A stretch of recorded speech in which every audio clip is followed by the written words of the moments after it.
And you might recognize this guy. Might recognize this one. John McCain, the Armed Services Chair.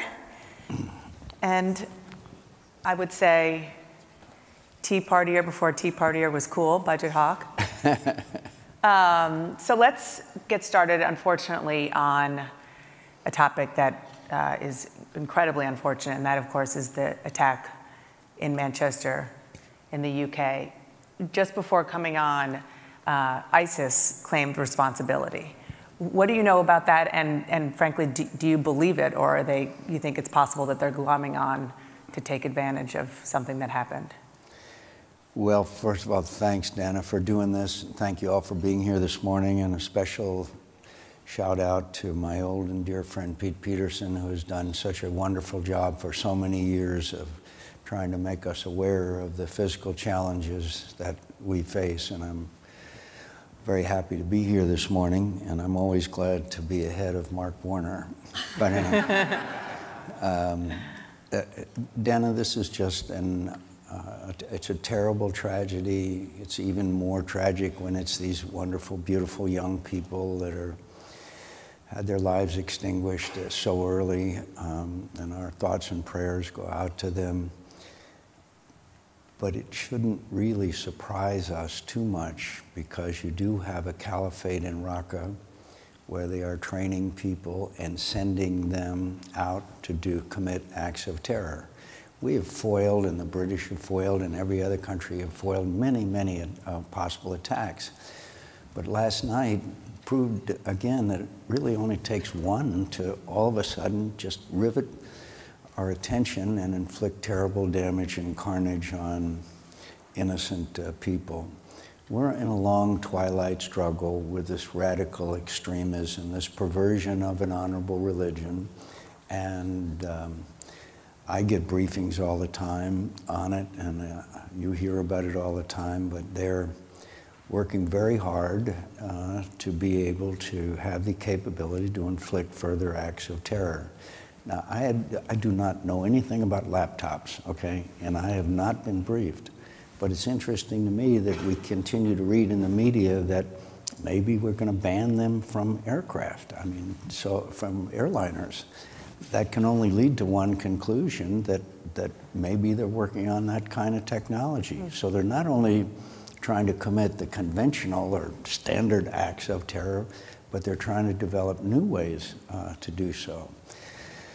So it's tragic and it's sad, but it should again remind us that the struggle is a long, long way from over. And obviously a lot of people in this country, the first thing that they think obviously is how horrible it is for the people in the UK, but if it can happen there, can it happen here? I think the answer is obvious.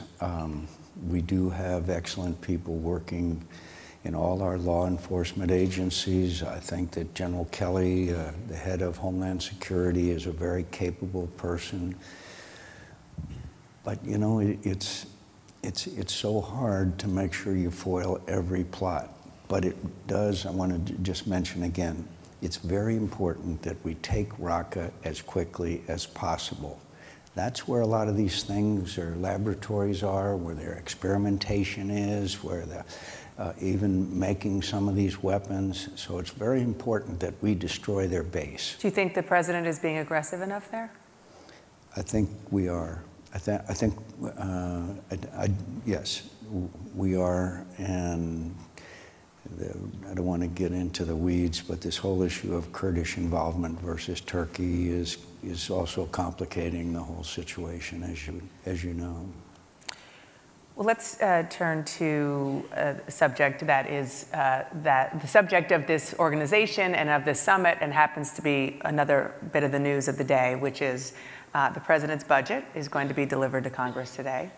And it calls on Congress to spend $4.1 trillion next year to increase defense spending, of your interest certainly, by $54 billion, but also cut some safety net and domestic programs. First, your reaction to it.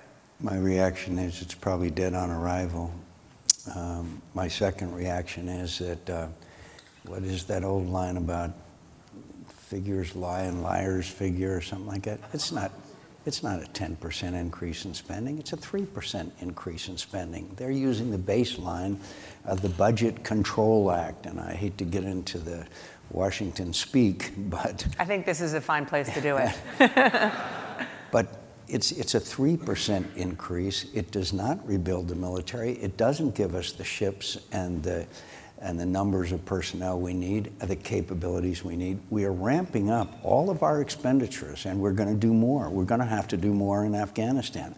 We are spending very large amounts of money on all these operations that we're involved in, and so what it does, it heals some of the readiness wounds, i.e., 60% of our F-18 aircraft are not flying for lack of parts, those kinds of things. But as far as really the buildup that the president promised during the campaign, no, my friends, no, it's not there. And we are facing challenges on a level we haven't seen since the Cold War, and this budget is totally inadequate. And now I have to add, I lay a large percent of the responsibility right in the lap of the Congress of the United States, and it's called the Budget Control Act. It's called sequestration. We have cut defense by some 14%, while entitlement spending has gone up some 59%. So if you want to address the deficit, and thank God for Pete Peterson and this foundation for all the great work they've done, you're gonna have to address entitlements. That's the dirty little secret in Washington, my dear friends. You're gonna have to address that issue. And so far we've shown a singular lack of intestinal fortitude. I want to get to entitlements in a second, but just in this budget, you say that the increase in defense spending isn't enough, and it's 3%, which is smoke and mirrors. And the thing that's aggravating about it is they said, yes, we're going to have a dramatic increase in number of ships, aircraft, et cetera. There's nothing in this budget that would even begin to address those shortfalls. We have 2 nuclear submarines that have been tied up at the pier for a year for lack of parts. We've actually had to send people to the boneyard in Tucson, you know, where we keep all the old aircraft, to find parts, for God's sake. And don't think that the strain on the men and women in the military is not intense. All of us meet these brave men and women who are serving. They go back and back and back and back. And finally, just to make your day better, the Air Force is 1,000 pilots short. And guess who's retiring? The Vietnam era pilots who all joined the airlines. Now there's a huge exodus and retirement, and guess where the airlines are going to go to get those pilots? A large number of them they're going to get from the military. So we have all these problems, challenges out there in the military, and frankly, a lot of us were very excited about the president's commitment. Today, it's business as usual. And if we're really going to address the issue, repeal the Budget Control Act. Stop sequestration. I think it's the worst fiscal measure that I can ever remember. Assuming that doesn't happen, and just keeping with the budget that we've seen today, you said again that it doesn't increase defense spending enough, and yet, in order to pay for the increases that it does propose, cuts across the board, food stamps, disability insurance, public assistance for poor families, big Medicaid cuts, which is, we'll get to broader entitlements in a minute.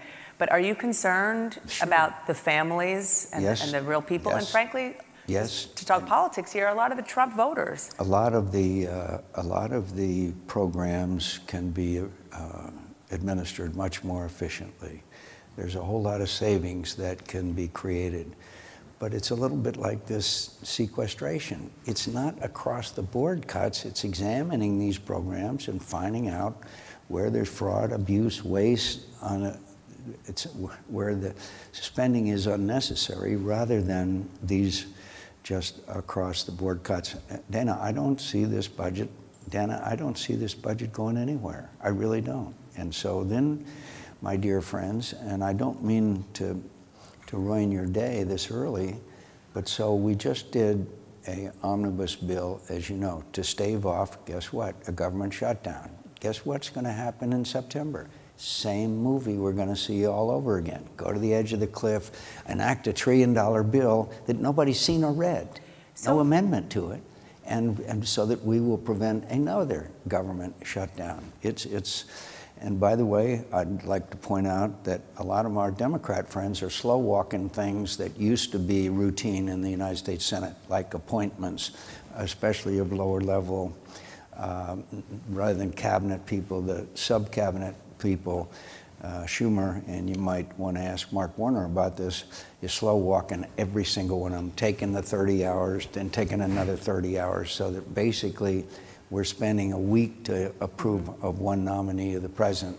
I can guarantee you we didn't do that in 2009. We did not do that because the president, a newly elected president, deserves to have the team around the president. And it's also that way of handling things is really a great example of how the atmosphere here in Washington has become poisoned. And it's really too bad. You see the approval rating of Congress is 14%. You see that? We're down to paid staff and blood relatives. So anyway, that was pretty funny, I think. I've heard that one before. It's early. Entitlements.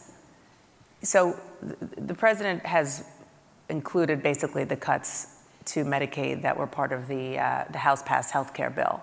But broadly, one of the reasons why he won is his promise to not cut any of these entitlement programs.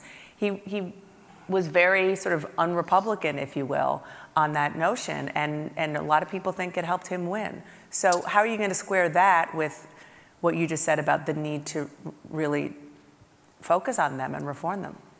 I can't. I can't. All I can say is that we all say things perhaps in the course of campaigns that either don't hold true because of reality we bump into, or it was just reason why we're not held in such high esteem by the American people. But the answer is, Dana, we saw back in 1986, I believe it was, when Social Security was about to go broke. Tip O'Neill and Ronald Reagan, two old Irishmen that used to have drinks together in the White House, walked out in their Rose Garden and said, "We're going to fix Social Security, my friends." And guess what? We raised taxes, we raised retirement age, we did some really tough things, but we couldn't do it Republicans alone or Democrats alone. They did it together, and nobody complained.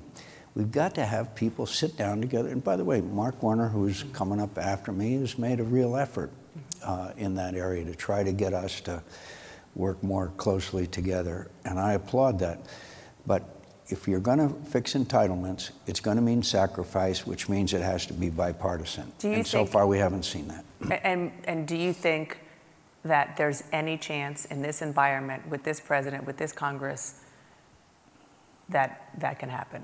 Is there a Tip O'Neill, Ronald Reagan moment out there? When there's a crisis, when we reach a crisis point where there just simply is, we're staring at either the collapse of the entitlement or some other aspect where we are forced to act. But the reason, again, why Reagan and O'Neill were successful is because of the fact that they had a personal relationship. And by the way, I have lots of personal relationships, but there has to be amongst our leaders, and particularly beginning at the White House. Certain things begin at 1600 Pennsylvania Avenue. So I'm sure you're aware, part of the issue with the president and his agenda is that it has been clouded by controversy, Russia. I want to ask about a report that began in the Washington Post. CNN confirmed that President Trump asked his DNI, Dan Coats, and NSA Director Mike Rogers to deny in public any evidence of collusion between his campaign and the Russian government. If it was reported by CNN, we believe it.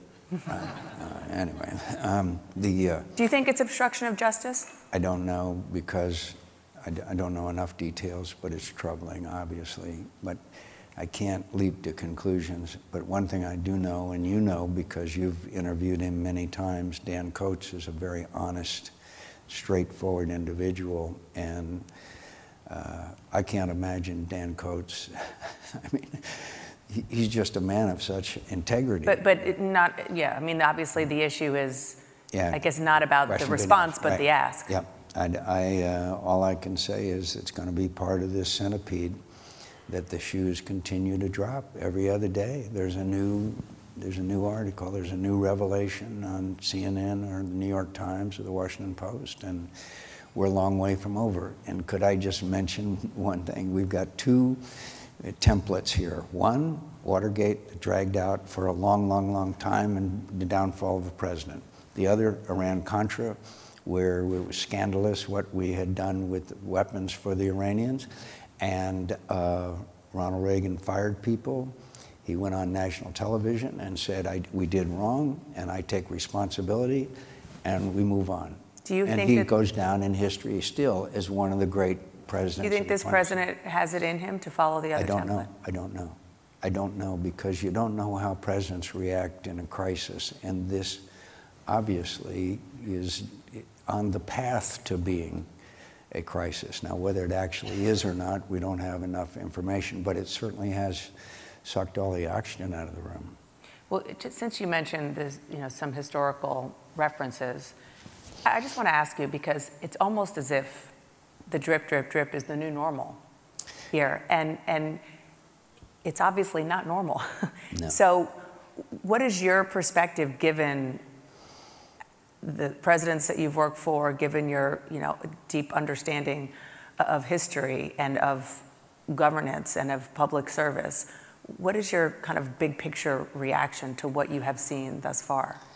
It's extremely troubling because it absorbs our attention. We now, my friends, have a world in chaos. There is more danger to the world and to the United States of America since the end of World War II.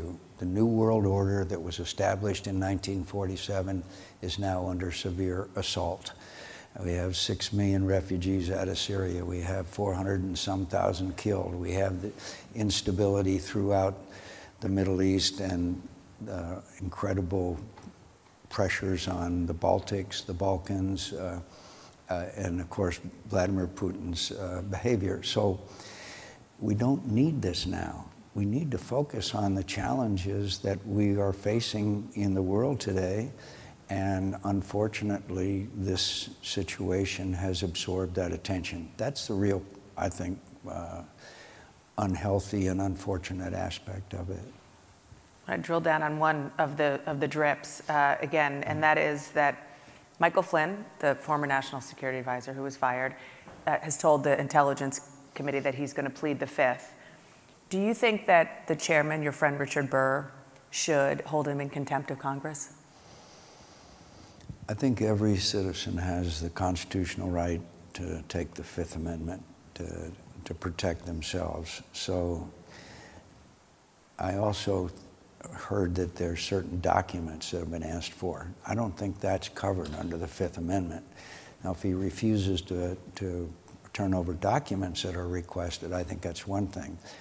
But for an individual to take their constitutional right of the Fifth Amendment, that's the United States of America. And I'm not in favor of violating anybody's constitutional rights. But also, Dana, it may take a little longer, but I think one reality is that this thing isn't over, and I think it's going to have a lot more events and information before it's over, whether General Flynn agrees to testify or not. How do you think this ends? I don't know, because I am, like you, surprised at some of the things that have been made public, some actions that have been made public. For example, I don't think that it's logical to assume that the President of the United States would ask the Director of National Intelligence not to investigate the Russia issue. If you'd have said that's going to happen, I'd say, yeah, it's a lousy movie, So I don't know how it all ends, but I do know that we are in a situation which is, well, our conversation this morning, that has taken all the attention of the American people and around the world. I just came back from a trip to the Balkans where I'm very worried about the situation there. And always the first question with these leaders is, tell me about Trump. Mm-hmm. You know, tell me about President Trump. You know. If asking me? Yeah. Well, if, we're out of time, but real quick, just if the president were to call you and say, John, you've been around for a while, how do I get back on track? Yep. At this point, what's your answer? It's easy. Get it all out. Look at Iran-Contra. Get it all out. And if necessary, apologize. You know, Americans are very forgiving. Americans don't expect our president to be omniscient. We don't expect perfect people. And we are a very forgiving nation. And if we just said, we get it all out, and then if I made mistakes, President of the United States, has a nice ring to it, but I made serious mistakes, but we're going to put this behind us and move on. I think that's really the best course of action. And again, there's a template for it back in Iran-Contra. But I just got to ask one other point. I still wouldn't bet against America, my friends. I would not bet against this country. We are energy independent. We have an economy that's getting stronger. We have the best military on earth. We're still the hope and beacon of people all over the world. We're the example that they want to follow. Vladimir Putin is playing a weak hand with incredible skill. The Chinese have this incredible demographic problem because of their one-child policy for so long. Every one of these devices that all of us are now totally dependent on were invented in the United States of America, not Russia, not China, nowhere else. I would not bet against the United States of America, and these are very tough times right now, but we've been through very tough times in the past, and I believe that we've still got a long way to go. It's a very nice place to end. Senator, thank you so much. Appreciate it. Thank you. John McCain, thank you. Thank you.